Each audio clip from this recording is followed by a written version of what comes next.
Welcome everybody to the French Grand Prix, the 1984 French Grand Prix, and the guys who we saw battling for 6th place in the closing stages at Imola occupy the front row here. Patricktambay for Renault, home Grand Prix. They'll be hoping to break their wind duck for this season, and Tambay is the guy who is aiming to do it. We haven't seen much. We've seen some good performances. I mean, Kyle Army was the standout. I mean, coming through from 14th to finish 6th in Imola was pretty good. DeAngelis in second shows that Lotus's performance in Imola was hopefully just a blip, and that they are right back on it here.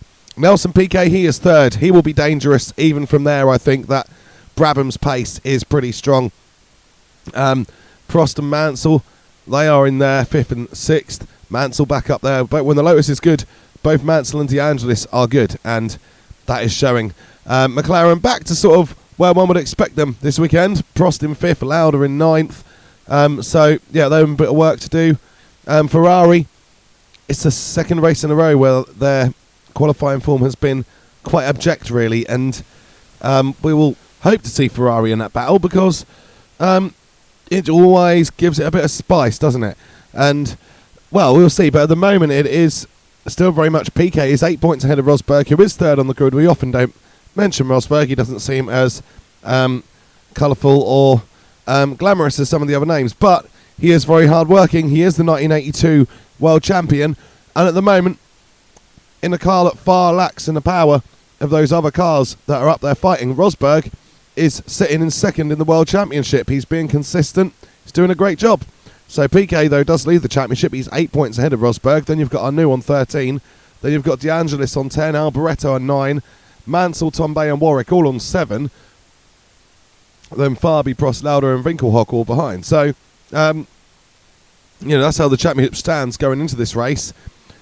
And realistically, if we want to see a good close championship, we need to see a driver or car combination start to regularly compete with and beat Nelsonpiquet. The form is all over the place, but Piquet is the guy who most regularly has the car and the ability to put in the point scoring performances.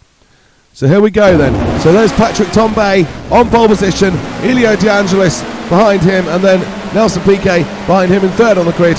We'll wait for those lights to go out. They go out now, and Tambay away well. Piquet looks instantly like he's got a lot of pace, but his path is firmly blocked by that Renault, and that should mean that DeAngelis is able to hold position at the moment.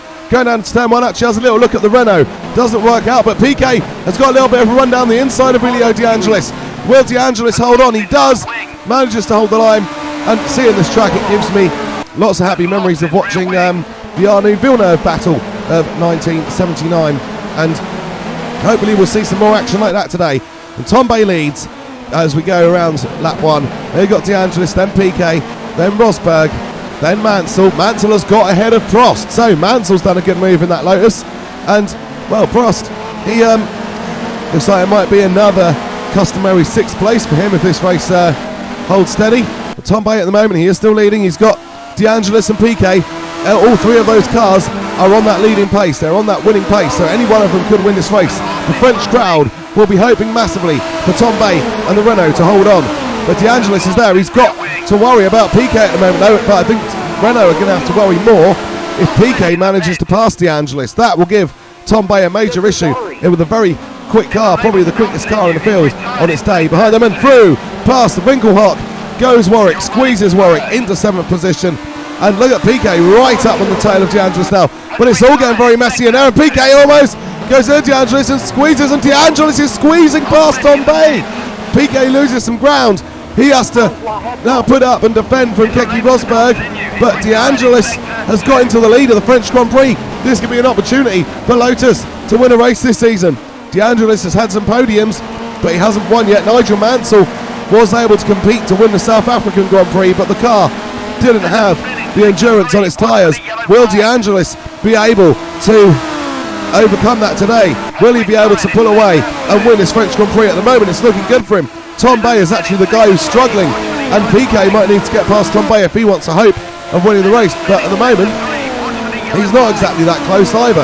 Rosberg still in 4th, for Mansell in 5th, and there's Prost. Now I think Prost is under pressure from Derekwarwick in the background. Piquet has a little look at Tambay, overcooks it, runs wide. Rosberg is having to fend off Mansell and Warwick has completed that move on alainprost, so Prost now not in that 6th place anymore. Well, surely that means that someone in the top 6 has got to retire, because alainprost, other than when his brakes are failing, should be finishing in 6th position, surely. But here we go, there's the battle. Eliodeangelis has been caught again by Tambay, and Piquet there in 3rd. So all keen. Renault are yet to win a race this season, just like Lotus. Piquet has got some experience in it. He's won a couple this year, and he'll be looking to continue that. Very much a good freeway fight, but Eliodeangelis is closing it down now as Tambay and Piquet runs a bit wide. Rosberg is hanging on to that battle. The more the race goes on, and Mansell as well is in it as well. So the more this race goes on, that Williams is getting more and more to the pace. Rosberg has driven carefully, looked after his car and tyres, and he's in there. And Eliodeangelis with 1 lap left to go now. Tambay trying to get this win back. He wants to get the French victory for Renault, but he's got to be careful, because if he makes a move and gets it wrong, he's going to drop down quite a few positions, and he doesn't want that from pole position. Much better to finish 2nd from pole than 4th. Obviously it's best to win, but there's Lauda there, and Prost has dropped back another position now. He dropped behind Alboreto, who is coming forward in that Ferrari. Has Alboreto left it too late to challenge for points, or can he give Derekwarwick something to think about in this closing lap of the French Grand Prix? Eliodeangelis still in Tambay, and Piquet has made a mistake, and Rosberg has got past him.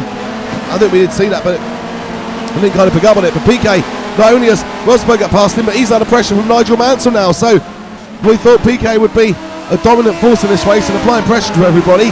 But as the race closes to a conclusion, it's actually Piquet who is struggling somewhat. And Mansell was under a bit of pressure from Warwick, but he should be able to hold on. Eliodeangelis, though, he is going to come across the line to claim the victory in the French Grand Prix.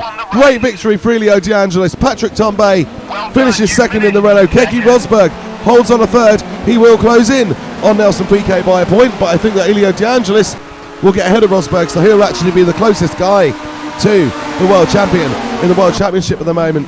Mansell does hold on a 5th, and Warwick comes home in 6th place. But what a drive from Eliodeangelis. Great weekend for Lotus, decent weekend for Renault.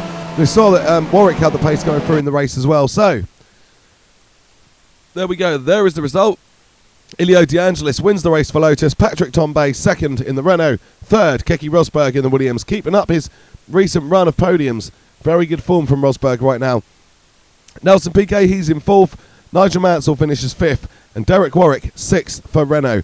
So what that does to the Drivers' Championship, Nelsonpiquet moves up to 25 points, but his gap has actually closed slightly. It's now Eliodeangelis in 2nd. He is on 19 points. Rosberg in 3rd on 18. Then you've got Arnoux and Tambay sitting a bit further back on 13 points apiece. Then Alboreto and Mansell on 9 points. Warwick on 8. Farby on 3. Prost just seeming to go backwards today. End up finishing 8th, only just ahead of his teammate Lauda. Clearly no pace in that McLaren, race pace at least. Winkelhock also went back, that's a shame for him. But yeah, so Prost, he's on 3 points, Lauda's on 3 points, and Winkelhock is on 2. The Constructors' Championship sees now a tie at the top. Brabham on 28, along with Lotus, who are also on 28 points. Ferrari in 3rd on 22, Renault 4th on 21. Williams 5th on 18. They really need Lafitte to score a few points, but he is far, far off form at the moment. McLaren in 6th on 6 points, and ATS 7th on 2. So this season, the competitive order changes with every race. Like honestly, every race is different, and then like every grid is different, and then every race is different. So it's really good to watch. And if you would like to see more of this, please don't hesitate to like and subscribe, and to ring that bell for notifications, because this season's going to be ongoing until we finish it. So you will see some interesting stuff here. Thank you very much for watching, and take care. We'll see you soon.